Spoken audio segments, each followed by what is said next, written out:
के अवसर पर आयोजित आज की इस संगोष्ठी के आज की इस संगोष्ठी के उद्घाटन सत्र को आप लोगों ने सुना।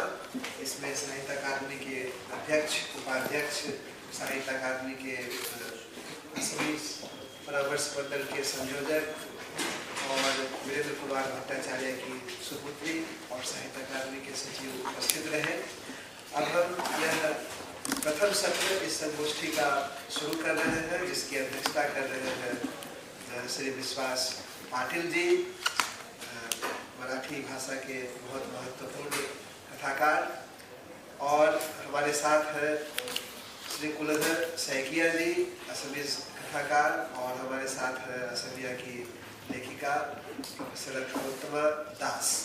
तो मैं एक संक्षिप्त परिचय विश्वास पाटिल जी का और हमारे वक्ताओं का देना चाहूँगा। Sri Vishwas Patil ji, he is an eminent Marathi writer and historian.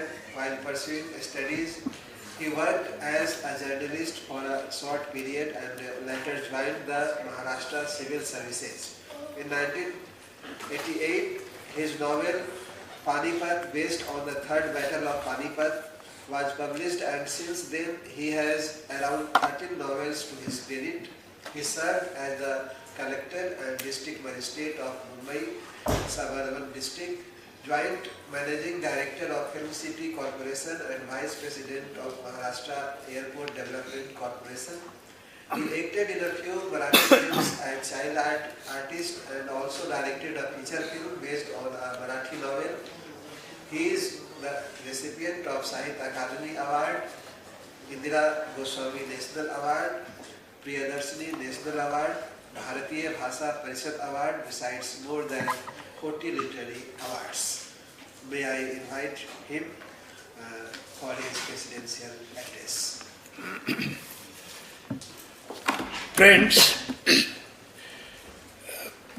we will start for this session.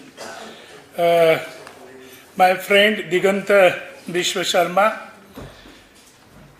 daughter of Birendra Bhattacharyya, Juri Bhattacharya, and my friend Kuldar Saikia and Ratnottam Das. Friends, during last month only in Mumbai, in the presence of our secretary, we published Yoru Ingam's Marathi translation, and I'm very happy to tell you that it was second edition or third edition in Marathi. It is very popular and it is translated by one of the legendary poetess, Shanta Shelke, in Marathi. That's why it is a very laudable translation, very outstanding translation. Now we are discussing about the enduring legacy of Birendra Bhattacharya. Having read Bijendra Babu's autobiography and his novel, especially Yoru Ingam, People's Rule, I can honestly say from the bottom of my heart that he was one of the Asia's greatest authors and a shining star in the firmament of India's literary talent. By nature, Birendra Bhattacharya was a revolutionary. He revolted against the terrible conditions when he was a student.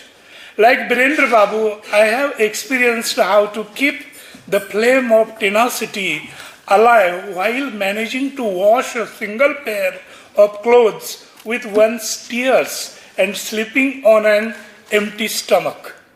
Everyone should know Birendra Babu's journey from a remote village in Assam to reaching the top in India's literary world. The real strength of an author is that he needs to be an excited reader. He should be able to read the viewpoint of other authors and should consider the study as his religion. The author cannot remain trapped inside his own mind. Dr. Birendra Babu had a wide vision and he studied world literature with a keen eye, which is why he was able to translate Ernest Hemingway's Far from the Bells Toll and Sharat Chandra Chatterjee's Parinita into Assamese. He has adapted beautifully the progressive Bengali poet Qazi Nazrul Islam's Nazrul Giti into Assamese. He also translated Rabindranath Tagore's poems. Not just that, he wrote biographies of worldwide leaders who have influenced humanity. He wrote on the life of his guru, the socialist leader, Dr. Ram Manohar Lohia, and also biography on President Roosevelt. He did an important translation of D.D. Kosambi's books on history into Assamese. In the earlier century, there were many literateurs who created a world of literature in India. Some of them are Rabindranath Tagore, Sharat Chandra, Premchand, Yashpal, Subramanyam Bharati, V.S. Khandekar, K.M. Munshi, Gopinath Mohanty, amongst a long list. Birendra Babu was the able heir to this list of illustrious authors.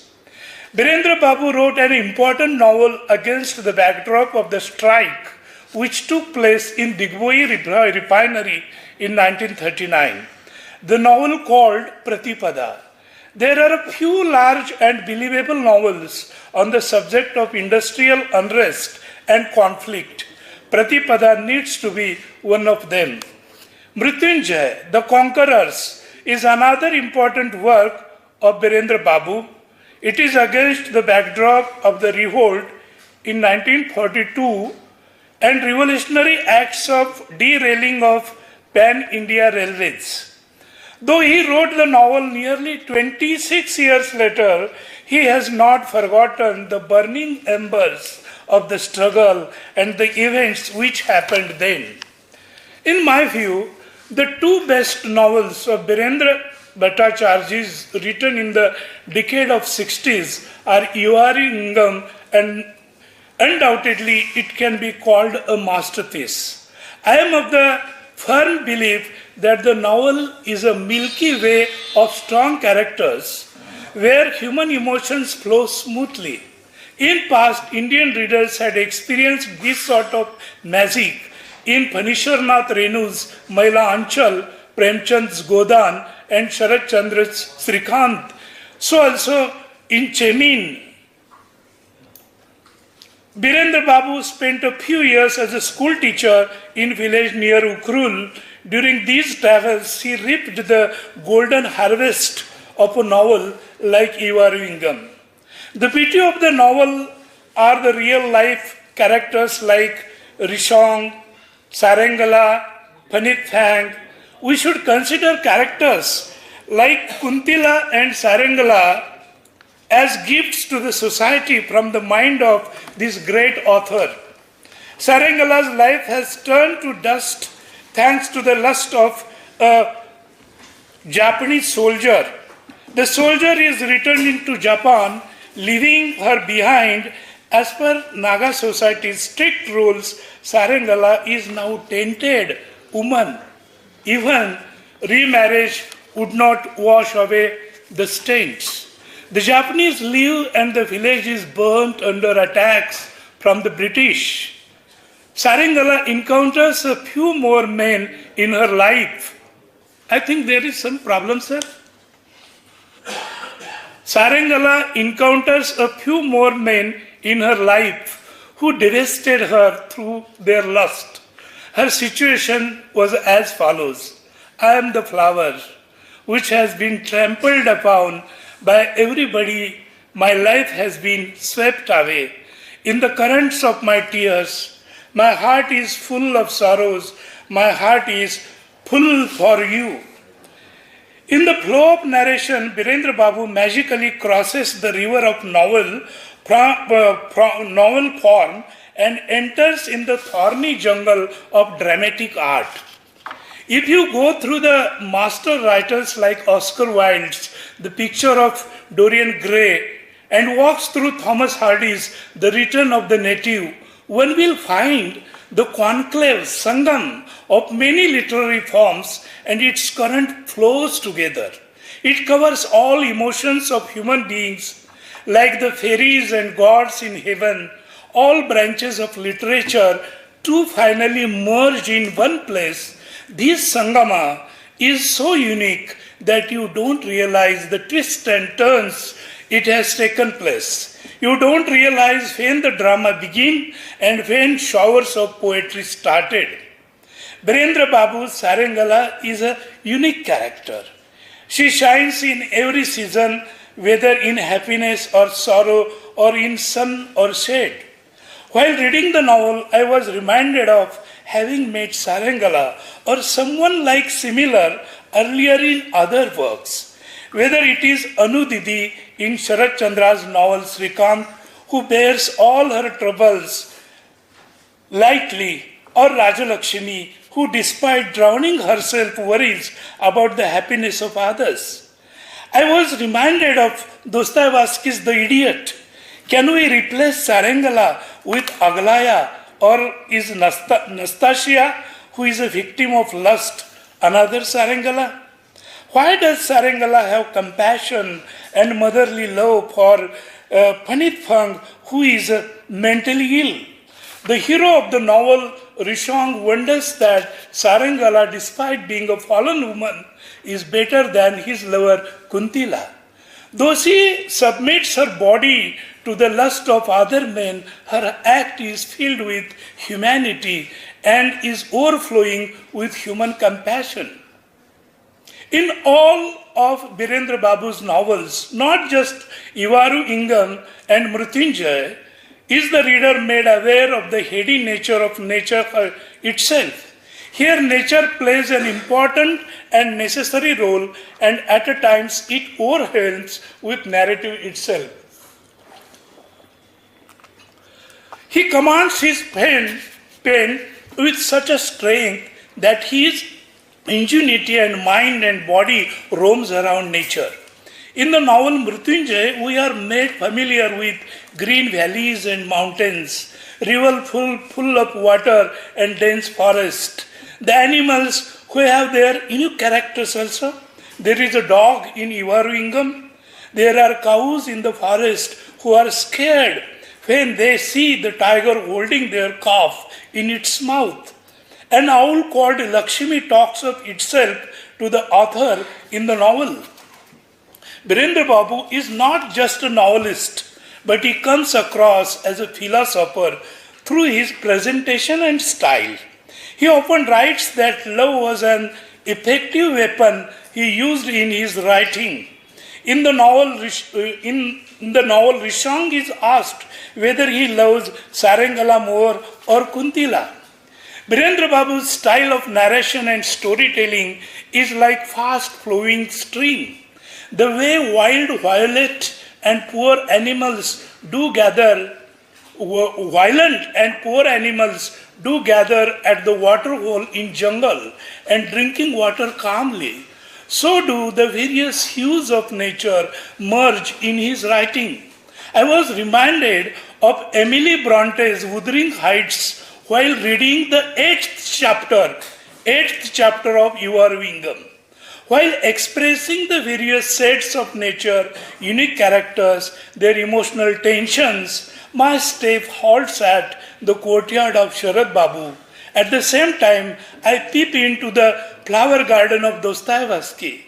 But as I entered deeper in Ivaru Ingam, I was closer to Boris Pasternak's Dr. Zhivago, and they halted at the cave called Zhivago. The story of Yuri Zhivago, a poet and physician, in the backdrop of Russian Revolution. It is his tumultuous life in the midst of the burning fire of the revolution. He meets his girlfriend Lara and Tanya in these times. The story is around the lives of three. Yuri earns for both of them. And if you observe carefully, Dr. Zhivago was first published in 1958 in Italy, while Birendra Babu's Ivaru Ingam was published 2 years after in Assamese in 1960. I read both the novels carefully, page by page. Like Pasternak's Burning Russia, when the eastern part of India was being trampled upon by Japanese and Western forces, Birendra Babu has portrayed a realistic picture of the common people, their pain, sorrows, tragedies, and their state of mind. It is clear that Pasternak's poetic style is unique. He has described in realistic terms the devastation of Russia after the revolution. He has described the vast grasslands and snow-covered regions very beautifully and in concise manner. But Birendra Babu is no less when it comes to describing the state of the villages and the life in it after the war. The subplots in both the novels get tears to the eyes. The novels also bring forth the political situation of the times. Birendra Babu's heart too reverberated with the noise of human emotions. He has not left any stone unturned while presenting his characters in their true colors. On the contrary, Dr. Zhivago is a huge novel and loosely tied, while Birendra Babu's novel is taut. You cannot find faults of repetition in it anywhere. It comes across as a best composition of a great novelist. I am saying all this keeping in mind while judging these points in comparative literature. Since earlier times and even today, all important Russian novels have been translated into English and many Western languages within 1 or 2 years of its publication. But our critics don't bother about the Indian novels. How we will get justice at the world stage then? Which is why I make an appeal to the people and my brothers and sisters from Assam and elsewhere also to felicitate immediate translations of all Birendra Babu's excellent novels so that they can reach readers around the world. Dr. Birendra Bhattacharya has shown a path to human improvement through his writing. It encourages the reader to move closer to the pinnacle of humanity. He gives the message through his writing to adopt peace, not war. He dislikes violence and loves non-violence. He is clear that society shouldn't live under the shadow of terrorism, guns, and ammunition. For a common man, things like health, education, and adequate food are important. As I told in Guwahati last year, friends, keep one thing in mind. The Brahmaputra gets flooded each year. There would be a Bihu festival when the crops are bountiful. In the moonlit night, the drums and percussion would play. Each year, the youth would decorate the festivals. But keep in mind that each year, a great novelist like Indira Goswami and Birendra Bhattacharya wouldn't be born on the banks of Brahmaputra. It is true. It is thus our bounden duty to protect their literature, their work, and their tradition with all sincerity. And I feel finally that he was the greatest star in Indian literature. And now we will join with my other friends Kuldar Sahitya and Ranthuma Das about this subject. On the subject, the enduring legacy of Dr. Bhattacharya ji in Indian literature.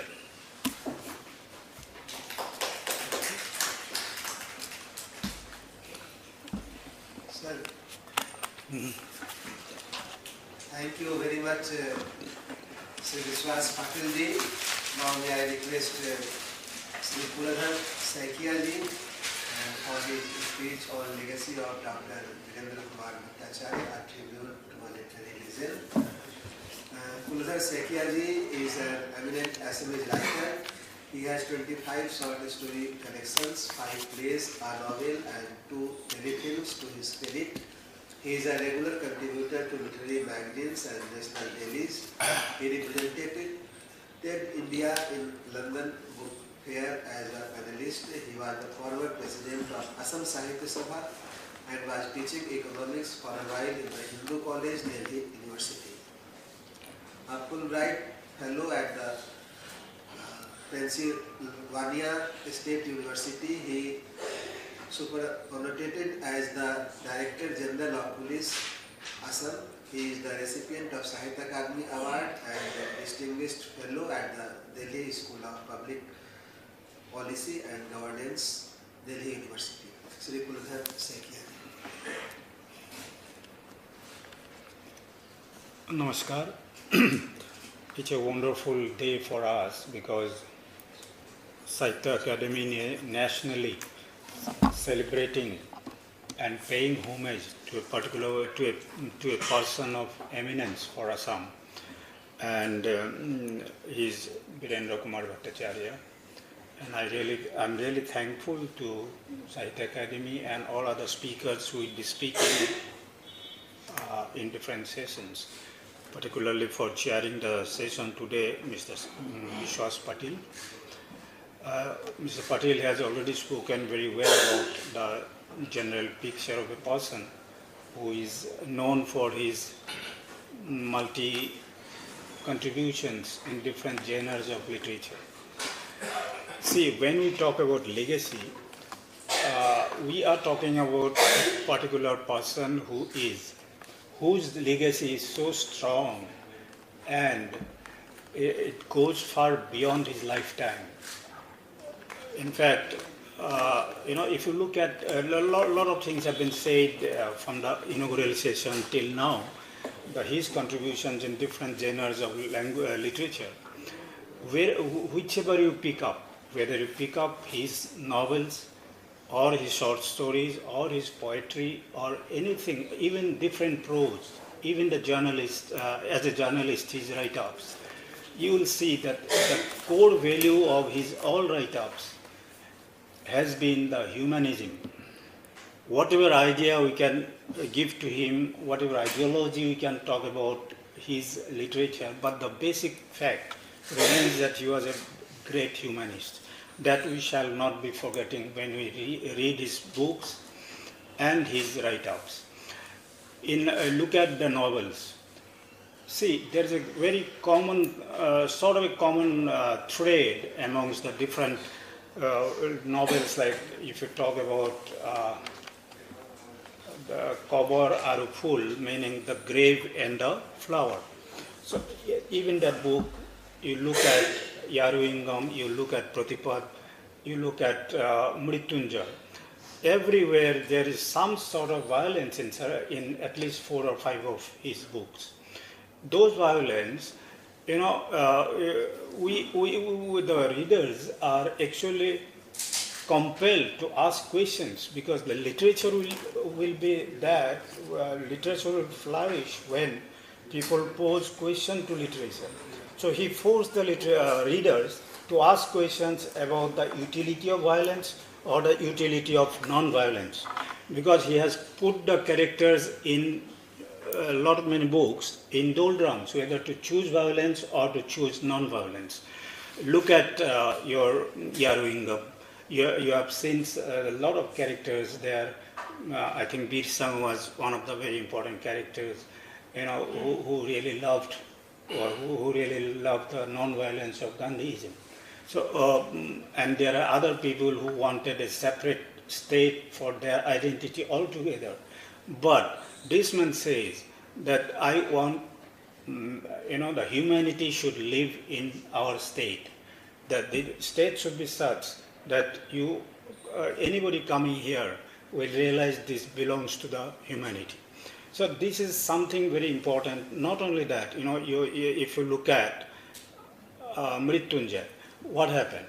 There, the question of violence or non-violence has been put to the different characters. It's a wonderful book from one point of view at least, that he has placed multiple characters and bringing a common thread all together, tying up each and everybody through their different roles. Look at the way Mohada Gosai, the very important and chief character. Look at Dhanpur. Look at Rup Narayan, where only amongst them, he is not talking about violence alone. He is talking about certain inner contradiction of a person. Anybody participating in the novel is basically facing that contradiction, whether I should go for derailment of the train or derailment of the train and take the revenge on a foreign power who has been doing so much of atrocities all over. Shall we do that, or shall we fight against such a powerful enemy with non-violence? This is a contradiction every person in the book is going through. Somebody must be saying violence is good, somebody is saying non-violence is good.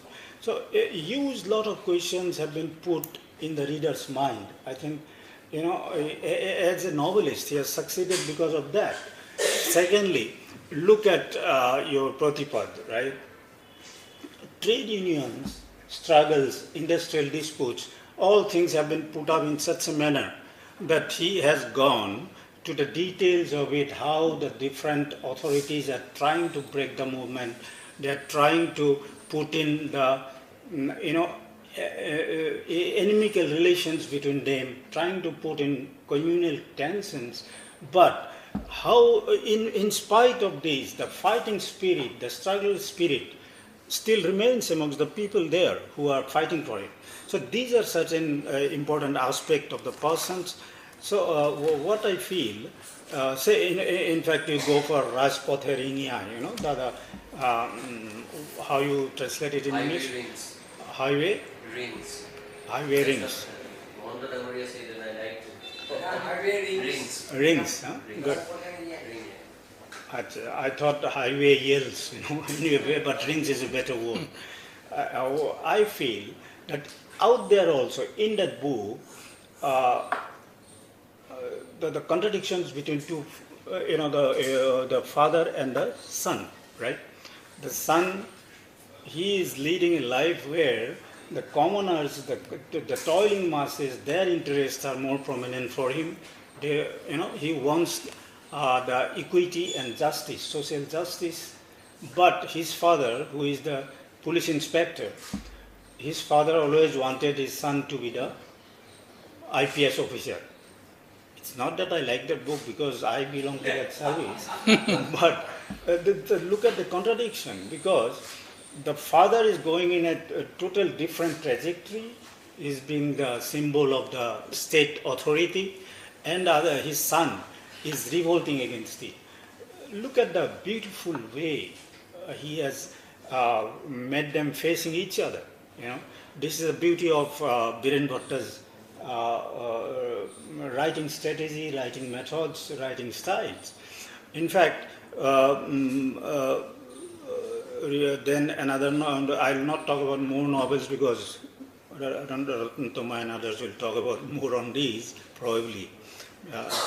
These are one thing, but I'll just mention, Birendra Bhattacharya had tried some sort of a subaltern approaches also in a lot of novels, like right? Even in other novels, Pratipad or Rajpathe Ringiya and all those, you will see a subaltern class in those novels. Their whims, their sorrows, their tragedies. On top of that, their strength to live. All this sort of subaltern psychology, as it has become prominent nowadays all over the world. So those are also found in Birendra Bhatta's writing. This is very interesting because this is the man. Look at this, why he is so famous. He is the person who thought that, where he declared it also in some of his writings, that he wanted that the language of the windows and doors of our language and literature should be kept open, so that the whatever images, whatever ideologies, whatever ideas are being developed all over the world should as well come to us. That doesn't mean that he wanted that our traditions, our customs, all things will be blown away by that. I mean, similar sort of things were talked about by Jyoti Prasad Agarwala also, that he Prithvi Prasad also wanted the architecture of Bardwa as well as the good things from abroad. So this is a person who really wanted that Assamese language, Assamese literature should be exposed with the world views, right? World opinions on matters. That is the reason why when he was doing the editorial work in Ramdhenu and in Navayug, he was always making very interesting efforts to see that there are special columns, there are special write-ups from the write-ups about Cold War. That time Cold War was very Cold War is talked about all over the world. So he brought in Cold War, discussion on Cold War on that. He brought in sports. He brought in Marlon Brando's photographs in Navajog, right? He wanted people should read such new things happening. Jis Desh Mein Ganga Bahti Hai, and all sorts of news were being published in the Navajog, right? So what he wanted the sports, sports, then cinema, the music, the art, culture, the politics, governance, all should come to our language and literature to particularly to give a platform to know what is happening all over the world. It's sort of a world view for us, You see, a very interesting thing, all the Assamese speakers would agree with that. Assam is the only place probably, Devesh, the place where an era in literary journey is decided by the name of a journal, right? So we have Arunodaya Yog, then we have Junaki Yog, then we have Bahi Yog, then Jayanti Yog and Ramdhanu Yog, right? The era. That means a particular era, particular span of time was created by a particular journal. This generally doesn't happen in other languages.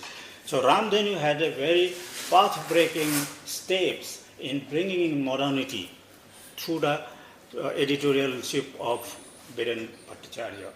That is one very important legacy for us, and we must remember that. Another thing I believe, Birendra Bhattacharyya was also raised a very important issue in almost all the books he had written. That is about, he was in a dilemma like any other reader, that what is not important is who is right. He was asking us to see what is right, You got my point? The main question was not who is right, because he was talking about violence, non-violence, different characters were coming in Pratipad, in Yaru Ingam, and in what is the book? Mrityunjay. A lot of things were coming.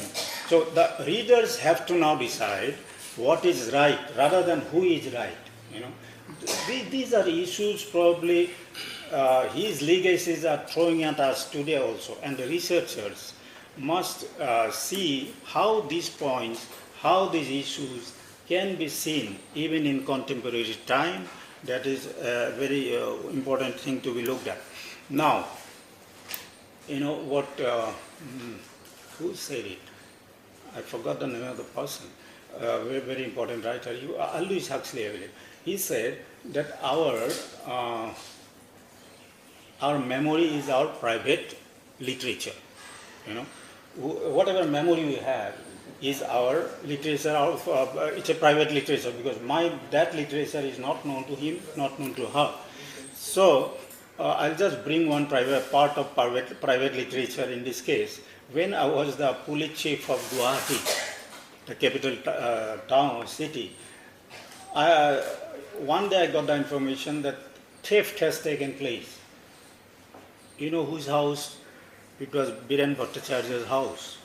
So I was in tremendous fear to go and face him, because he was the person he had written a special column in Dainik Asam called Samoyiki, I believe, no? You remember? Samoyiki. So where he used to write the contemporary things, right? So I went to his house fearing, how I'll face that person. Such a wonderful person, until and unless you meet him, he is a gem of a person. You know, we talked about it, and he was so quiet, so decent. He was, after that I became so open with him. Why I'm saying this incident, I'm narrating an incident, that after all, how was the writer, as a human being? That also should be talked about. Such a person with whom you not only learn new things, you know how to talk to a stranger, you learn how to, explain to a new writer the things he would like to know. So that is why I've narrated that incident. Anyway, I feel that his work should be translated, as somebody was mentioning. In fact, during the presidency of my Sahitya Sabha days, I got the book snatched away from Jury Bhattacharya. I told her that we want to get a book on Birendra Bhatta's unpublished in translation form. So we Kritagni, Satagni, we named it as the Besieged, I believe. So that book we published because it was not translated earlier, so we published that book. Anyway, thank you all, thank you so much. And Patil Saab, aapko bhi, thank you, big thank you to you. Thank you. Thank you. Thank you very much, Sri Kuladhar Sahitya ji. Friends, now may I request Dr. Rabindra Das to speak on Bhattacharya's influence on contemporary Assamese and Indian literature. She is an Assamese writer, scholar, and presently working as a professor in the Department of Modern Indian Languages and Literary Studies, Delhi University. She has 10 critically acclaimed published books to her credit, besides regular published columns in newspaper, literary journals and magazines. Her novel Segun Pator Kuhi has adapted as an Assamese TV serial under the same name, with more than 100 episodes being telecasted. She is the recipient of Travel Guarantee Scheme of Sahitya Akademi and a prestigious state-level recognition by Jeevan Guwahati. Dr. Rabindra Das. Thank you, sir. Hokoleke namaskar. Very good afternoon to one and all. I don't want to take more time because I know I am the last speaker and lunch must be waiting for all of us. But I am given the responsibility to talk about Birendra Bhattacharya's influence on contemporary Assamese and Indian literature. The point is, one keyword is there, influence. Another keyword is there, contemporary. And of course, none other than Birendra Kumar Bhattacharyya, Assamese literature as well as Indian literature. It's a too vast topic. I'll just try to throw some stones in the river so that it will ripple some thoughts.